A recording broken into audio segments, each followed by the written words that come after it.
കാലം എന്തൊരരസികനാ. വിരസതയുടെ പ്രളയത്തിൽപ്പെട്ട് മുങ്ങിത്താവുമ്പോ പകിടളി തന്നെയാ നല്ലത്. ഇത് കരുക്കള്, ഇത് രണ്ടും പകിട. എറിയുമ്പോ വീണെണ്ണം നോക്കി കരു നീക്കണം. ആദ്യം ഇവിടെ കരുവത്തുന്ന ആള് ജയിക്കും. ഒക്കെ ഭാഗ്യം പോലെയാ.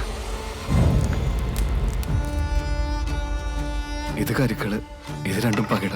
എറിയുമ്പോ വീണെണ്ണം നോക്കി കരു നീക്കണം. ആദ്യം ഇവിടെ കരുവത്തുന്ന ആള് ജയിക്കും. ഒക്കെ ഭാഗ്യം പോലെയാ. നിനക്ക് 2 തവണ വിധി പണയം വെച്ച് കളിക്കാൻ പറ്റില്ല. ഇത് കരുക്കള്, ഇത് കരുക്കള്, ഇത് കരുക്കള്, ഇത് കരുക്കള്, ഇത് കരുക്കള്. ഇത് ഭ്രമയുഗ, കലിയുഗത്തിന്റെ ഒരു അപഭ്രംശം.